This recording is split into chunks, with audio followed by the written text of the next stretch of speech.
Hey, what's up, guys? It's Nicholas Love with Upper Peninsula Drones. Tonight we are out testing the Octocopter with an extra 750 grams of weight, which is about the size of a DSLR. So we're going to see how long we can get it to fly for. Actually, we're not. We set a timer for 7 minutes because that's where we're going to start from.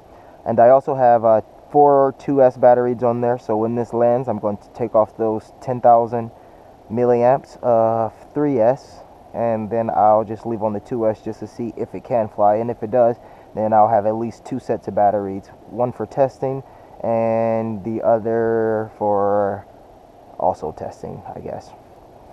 But yeah, here we go. I'm gonna start the timer at 7 minutes, and yeah, we'll go up. Today I changed another ESC, so hopefully it flies again, because we did more hardware. Looks like the automatic cutoff is about 3 seconds or so. This light that I have out here is just something that I put together with the lithium polymer battery a few months ago. Alright, they are all spinning. That's good. We are in stabilize. Timer set, and we're up. So far I'm just trying to see what do I need to do. Looks like I'm going to trim a little bit to the left. Alright, so it's definitely flying a lot different with that 700 grams. We're going to see where the throttle's at. We're still at about 45% and it's hovering. So we're going to move up to 50%, closer to that, and just see how long it takes that it hovers. Do a little bit of yaw. I also sped up the yaw a little bit. Alright, yeah, it still looks like it has a ton of power, so I'll go up. Alright, there we go. Nice. Moving up. Yep, still has a lot of power, so that means that still looks like it's going to be really nice in case I need to use it in the wind or if I'm losing altitude. So I'm going to go up, not fast, but decent speed.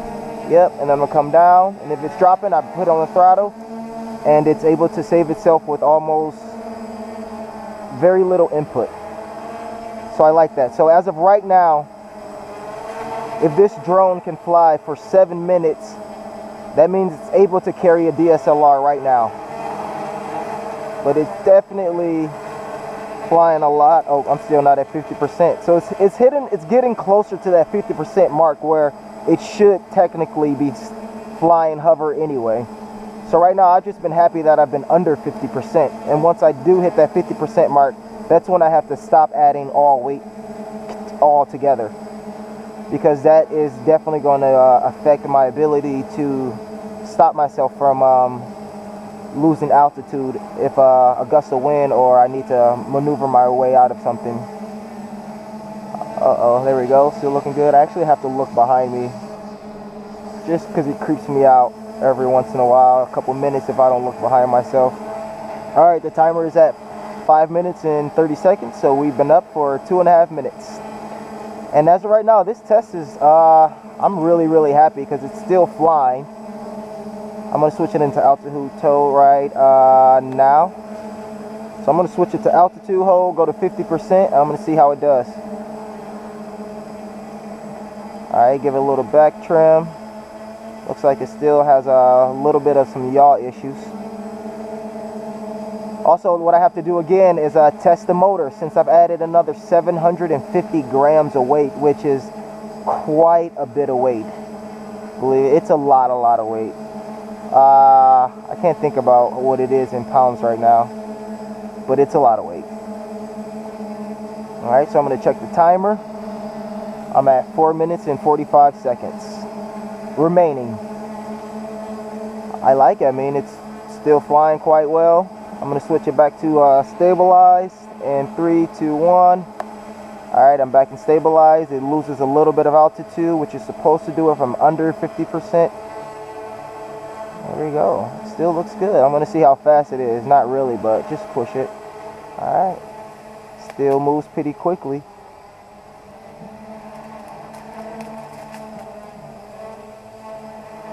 Yeah, it definitely does not like that ground effect though. Oh wow, it feels like I'm going higher than 50% throttle. Nope. Yep, I am. Just a little bit half. I'm going to see what the timer at. Looks like I'm at about 3 minutes left. So I can definitely tell that the batteries are taking a a hit from this weight that was added. But we're gonna see how much of a hit it takes. What I'm really hoping for is that flight time of 7 minutes. Because what I have on here, looks like it might be landing or losing it. Alright, I'm gonna stay kind of low now, guys, just to make sure it's still performing well. I mean, well, in case it loses, it drops out of the sky, it doesn't fall too far.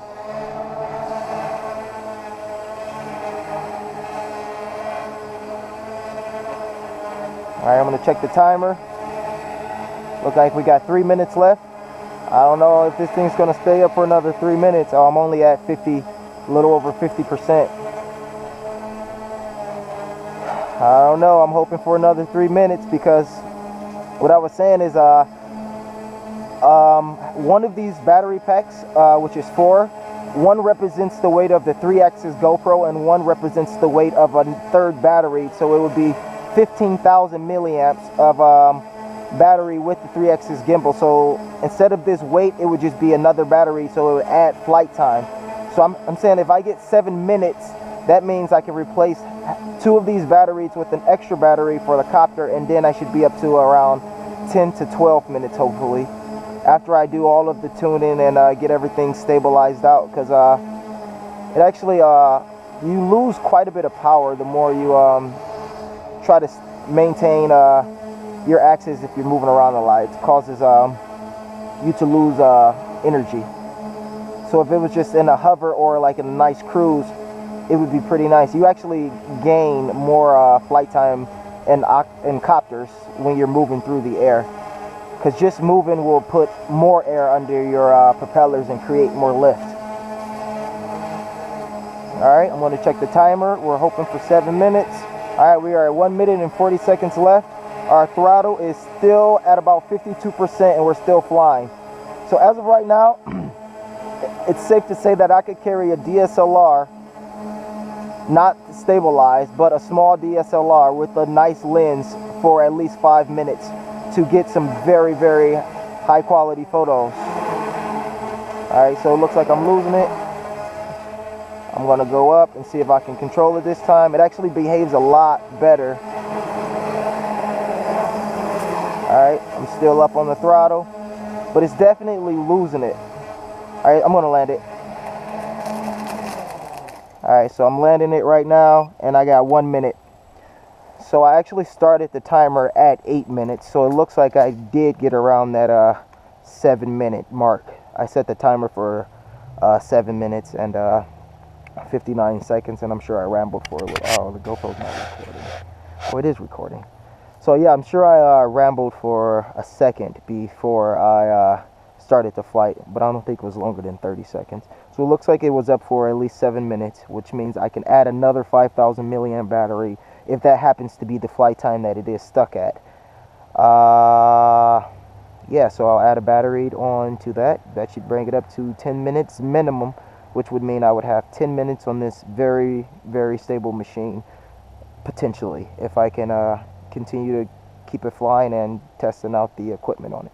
So right now what I'm going to do is flip it over, head over to my DIY lithium polymer light. Actually, I'm going to take my glove off and test the motors. Oh my god, that is hot.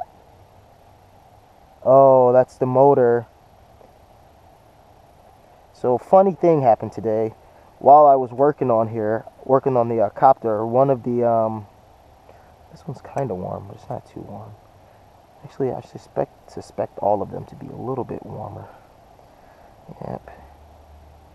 Alright, that one's really hot too. What the hell? That's hotter than I expect it to be. Should be. Oh, what's also nice about this is that in between flights you could just pop this off, like the propeller, quickly, and let them cool off even faster, wave it or whatever. Doesn't really matter. But anyway, that is a hot motor. That one's cool. That one's hot. That one's cool. So it's like every other one. Huh, that's interesting. Which is weird, because I actually believe that I have the programming for every other one I programmed it with the Pixhawk. It's literally every other motor is hot. Huh. That is very strange. Very, very strange. And that's not me tripping. Every other motor is hot. Wow. That's interesting. So, that could have something to do with the programming in the ESCs, because I think only one of these ESCs isn't the same as 7 of the 8 of them are the exact same. So that means now the batteries are pretty decently. They're not hot, they're warm, like an average flight time. Slide that off. Slide that off. Leave these 2 batteries on there and connect them. They're running in parallel, 1 cell, 2 cell. That also makes me feel better knowing that it's every other motor, knowing that it could be something to do with the ESCs.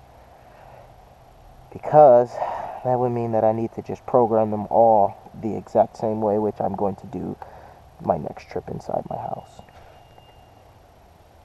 Alright, and I am plugging in the copter now. Actually, I'm going to flip it over and then plug it in.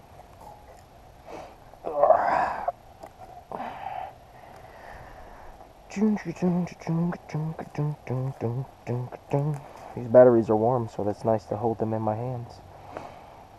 Alright, and we are still recording, so that's good. Alright, now I am going to put the radio back around my neck. We just took off a lot of weight, around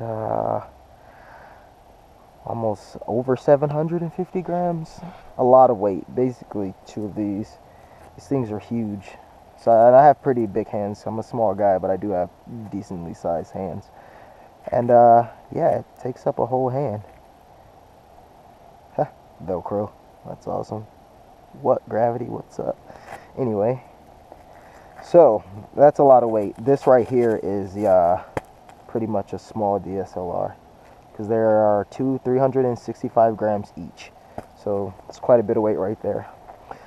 And here we go, plugging in. Make sure they are all spinning freely. The copter flew for about the flight time that I thought it would fly for, so that's good. Alright, it turned on, that's good. We're gonna fly it with 2 cells. This is gonna be hilarious. It actually might not fly, guys, so I'll stop this video and I'll see you in the next one.